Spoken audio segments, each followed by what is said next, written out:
Bismillahirrahmanirrahim. Assalamualaikum warahmatullahi wabarakatuh. Nama saya Maipal, NIM 118404065 dari jurusan Pengembangan Masyarakat Islam, Fakultas Dakwah dan Komunikasi, Universitas Islam Negeri Sunan Gunung Jati Bandung.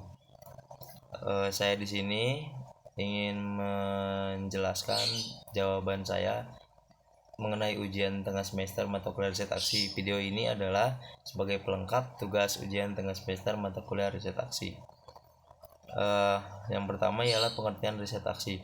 Riset aksi atau research and action adalah penelitian, tindakan, dan sederhananya riset aksi adalah kegiatan penelitian yang diiringi dengan tindakan, kegiatan penelitian yang diiringi dengan aksi pemberdayaan, kegiatan penelitian yang diiringi dengan memfasilitasi masyarakat agar berdaya, mampu merumuskan masalahnya sendiri, mampu berorganisasi, mampu mencari solusi atas masalah-masalah yang ada di lingkungannya sendiri. Nah, riset aksi juga dapat diartikan sebagai penelitian yang dilakukan untuk memecahkan masalah baik langsung atau melalui proses reflektif yang dilakukan oleh masyarakat itu sendiri bersama seseorang yang melakukan riset aksi atau di sini disebut fasilitator. Nah, selanjutnya adalah pengertian fasilitator. Fasilitator adalah seseorang yang membantu sekelompok masyarakat untuk memahami tujuan bersama dan membantu mereka membuat rencana guna mencapai tujuan bersama. Nah, fasilitator juga dapat diartikan sebagai orang yang berperan membantu, mendampingi dan memfasilitasi masyarakat untuk berdaya, merumuskan masalah dan mencari solusi atas masalah yang mereka miliki. Lalu pengertian partisipan, apa itu partisipan? Partisipan adalah keterlibatan orang atau sekelompok masyarakat dengan cara memberikan dukungan baik berupa tenaga, pikiran, waktu, ataupun materi, dan tanggung jawabnya terhadap setiap keputusan yang telah diambil dan demi tercapainya tujuan yang telah ditentukan bersama. Jadi partisipan adalah orang yang berpartisipasi untuk mewujudkan kesepakatan dan perencanaan bersama. Nah, adapun pengertian lobby dan negosiasi.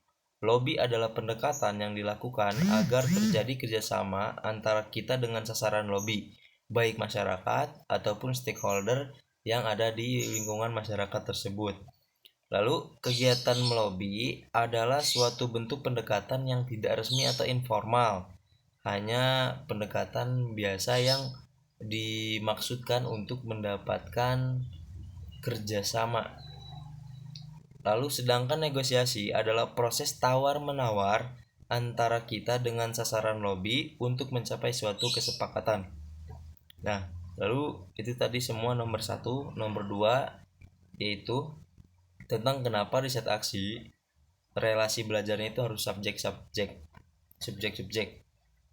Karena dengan belajar langsung bersama subjek akan memberikan pengetahuan daripada pengalaman empiris para subjek tersebut, sehingga pengetahuan tersebut bisa menjadi data ataupun menjadi modal atau juga dasar pergerakan para fasilitator dalam melaksanakan riset aksi.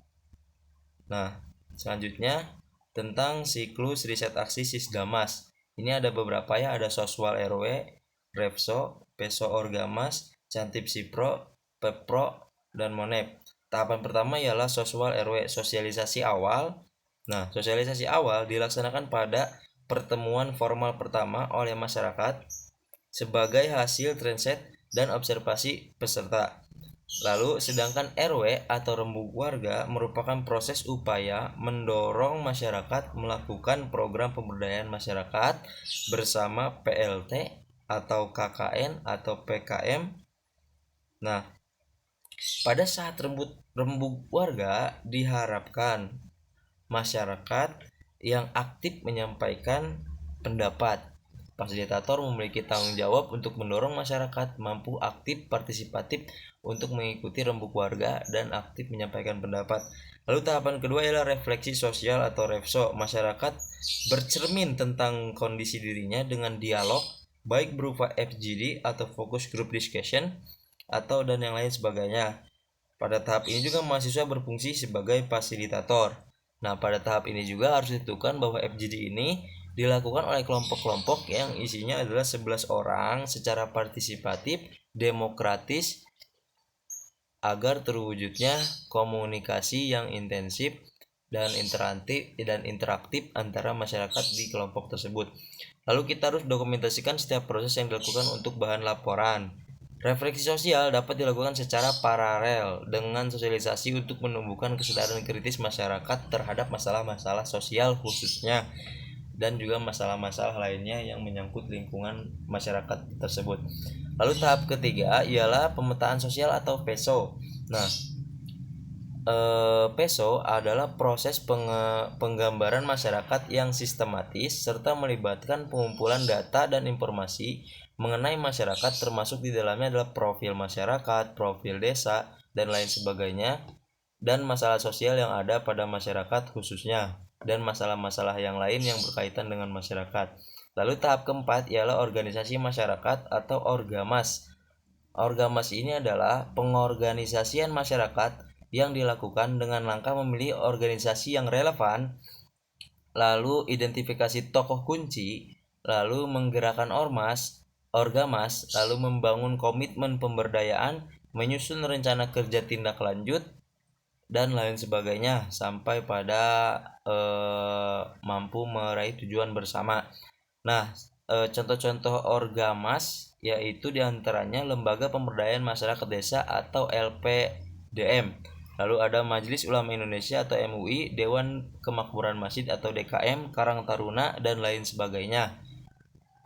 Termasuk juga PKK. Lalu perencanaan partisipatif atau CANTIP berupa tabulasi dokumen hasil PESOS, pemetaan sosial oleh orgamas, organisasi masyarakat, penyusunan dan rekapitulasi data hasil PESOS oleh orgamas, penetapan skala prioritas dan rencana tahunan atau renta, penetapan PJ penanggung jawab kegiatan jangka pendek, menyusun rencana kerja tindak lanjut, dan lain sebagainya. Tahap selanjutnya yaitu SIPRO atau sinergi program berupa penetapan kegiatan, fasilitasi penyusunan proposal oleh Pokja, sinergi dengan Muserbang, lalu menggalang kesuadayaan warga, lalu fasilitasi kerjasama dengan swasta dan pemerintah, menyusun rencana kerja tindak lanjut. Lalu tahap selanjutnya ialah MONEF, monitoring evaluasi, berupa rembuk warga untuk MONEF oleh orgamas, laporan tim pelaksana, laporan tim pengawas, menyusun rekomendasi, refleksi bersama, menyusun rencana kerja tindak lanjut. Demikian tahapan-tahapan riset aksi Sisdamas. Selanjutnya ini jawaban pertanyaan nomor 4. Setelah saya menonton video yang direkomendasikan oleh Pak dosen, Pak Ronas, saya mendapatkan poin-poin tentang pemberdayaan yang dilakukan oleh Nabi Yusuf. Nah, pemberdayaan yang dilakukan oleh Nabi Yusuf yang saya dapatkan diantaranya adalah pemberdayaan di bidang ekonomi, di mana pada masa pemerintahan atau kerajaan Nabi Yusuf pada masa itu, Nabi Yusuf melakukan hipotesis yang atau berspekulasi mendapatkan hipotesa tentang akan adanya krisis pada masa itu. Nah, Nabi Yusuf merencanakan langkah preventif sebagai suatu langkah yang diharapkan menjadi solutif dan antisipatif atas dampak negatif daripada krisis yang akan menimbulkan ketidakberdayaan masyarakat dalam bidang ekonomi. Nah, misalnya satu kebijakan Nabi Yusuf di mana Nabi Yusuf membuat lumbung yang besar sehingga bisa menampung hasil panen selama 7 tahun. Nah, selain itu juga Nabi Yusuf membuat kebijakan di mana pemerintah atau kerajaan membeli hasil panen masyarakat sehingga masyarakat bisa terhindar dari ketidakberdayaan akibat krisis pada masa itu, ancaman krisis pada masa itu. Lalu Nabi Yusuf juga melakukan pemberdayaan yang sifatnya sustainable atau berkelanjutan. Makanya Nabi Yusuf mendata beberapa petani-petani yang menjual hasil panennya ke pemerintah, sehingga agar ada transaksi atau kegiatan ekonomi antara pemerintah dan masyarakat yang terdata secara intensif di tahun selanjutnya. Nah, ini adalah langkah solutif yang sekaligus antisipatif atas ancaman ketidakberdayaan masyarakat dalam bidang ekonomi sebagai dampak daripada krisis di masa Nabi Yusuf alaihissalam.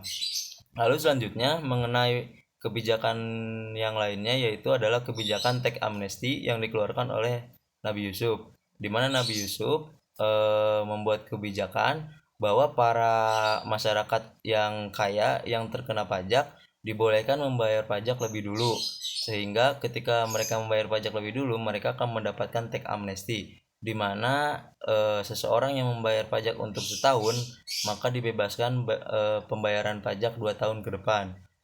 Orang yang membayar pajak 2 tahun dibebaskan pembayaran pajaknya 4 tahun ke depan. Ini menarik para kapitalis pada masa itu untuk membayar pajak terlebih dahulu, sehingga pemerintahan Nabi Yusuf atau kerajaan pada masa itu mampu menutup defisit anggaran negaranya atau kerajaannya. Pemberdayaan ini termasuk pemberdayaan dalam bidang ekonomi atau SDE, sumber daya ekonomi. Nah, masyarakat di Nabi Yusuf melakukan suatu pembangunan yang sifatnya eksogen, intervensi pemerintah, di mana masyarakat di sini dijauhkan dari ancaman ketidakberdayaan menjadi berdaya.